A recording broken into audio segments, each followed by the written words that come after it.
ನಾಗರಿಕರು ಹೇಳುವ ಪ್ರಕಾರ, ಇಲ್ಲಿರುವ ಮಹಿಳೆಯರು ಹೇಳುವ ಪ್ರಕಾರ, ಇವರು ಹೇಳ್ತಾ ಇದ್ದಾರೆ 10 ವರ್ಷದಿಂದನೇ ಇದಕ್ಕೆ ಇದೇ ಥರ ಒತ್ತುವರಿಯ ಪ್ರಯತ್ನ ಆಗಿತ್ತು. ಆವಾಗ ಆಗಿನ ಜಿಲ್ಲಾಧಿಕಾರಿಗಳು ತಹಶೀಲ್ದಾರರೆಲ್ಲರೂ ಸೇರಿಕೊಂಡು ಈ ಒತ್ತುವರಿಯನ್ನು ತೆರವು ಮಾಡಿದ್ರು ಅನ್ನುವಂಥದ್ದು.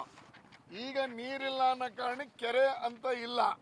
ಆದರೆ ಈ ಜಾಗದಲ್ಲಿ ಕೆರೆ ಇದ್ದಿದ್ದು, ಕೆರೆಯ ಜೊತೆಯಲ್ಲಿ ಮೀನುಗಳಿತ್ತು, ಮೀನನ್ನು ಹಿಡಿತಾ ಇದ್ದಿದ್ದನ್ನು ನಾವೆಲ್ಲರೂ ನೋಡಿದ್ದೀವಿ ಅನ್ನುವಂಥದ್ದನ್ನು ಇಲ್ಲಿಯ ನಾಗರಿಕರು ಹೇಳ್ತಾ ಇರೋದು ತಮ್ಮ ಗಮನಕ್ಕೆ ತರ್ತಾ ಇದ್ದೀನಿ. ಅಂದರೆ ಕೆರೆ ಇದೆ, ಕೆರೆಗೆ ಮಣ್ಣು ಹಾಕಿದ್ದಾರೆ, ಮಣ್ಣು ಹಾಕಿದ್ರ ಜೊತೆಗೆ ಕಾಂಪೌಂಡ್ ಹಾಕಿದ್ರು ತೆರವು ಮಾಡಿಲ್ಲ. ಅಂದರೆ ಇದರಿಂದ ಇರುವಂಥ ಪ್ರಭಾವಿ ವ್ಯಕ್ತಿ ಯಾರು? ಇದು ಪ್ರಶ್ನೆ.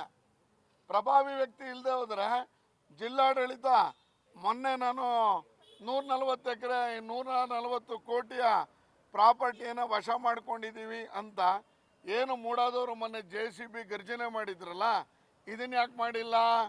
ಇದನ್ನ ಯಾಕೆ ಜಿಲ್ಲಾಡಳಿತ ತಗೊಂಡಿಲ್ಲ? ಜಿಲ್ಲಾಧಿಕಾರಿಯೇ ಮೂಡ ಅಧ್ಯಕ್ಷರಾದ ಮೇಲೆ ಇದನ್ನ ಯಾಕೆ ತೆರವುಗೊಳಿಸಿಲ್ಲ? ಆಯಿತು, ರೆವೆನ್ಯೂ ಇಲಾಖೆಗೆ ಬಂದಿದೆ ಅಂದರೆ ಜಿಲ್ಲಾಧಿಕಾರಿನೇ ರೆವೆನ್ಯೂ ಹೆಡ್ ಆದಮೇಲೆ ಈ ಕಾಂಪೌಂಡನ್ನು ಯಾಕೆ ತೆರವುಗೊಳಿಸಿಲ್ಲ?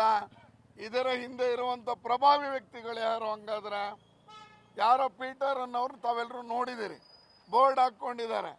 ಈ ಕೆರೆಗೆ ಅವ್ರು ಹೆಂಗೆ ಬೋರ್ಡ್ ಹಾಕ್ಕೊಳಕ್ಕೆ ಸಾಧ್ಯ? ಹೇಗೆ ಕೇಸ್ ಆಗಿದೆ ಅಂತ ಅವ್ರು ಹೇಳ್ತಾರೆ.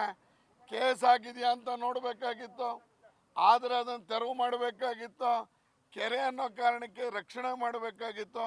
ಇದು ಯಾವುದನ್ನು ಮಾಡದೆ ಸುಮಾರು 100 ಕೋಟಿಗೂ ಹೆಚ್ಚು ರೀತಿಯ ವ್ಯವಹಾರ ನಡೆದಿದೆ ಅನ್ನುವಂಥದ್ದು ಸಾರ್ವಜನಿಕ ವಲಯದಲ್ಲಿ ಬರ್ತಾ ಇದೆ.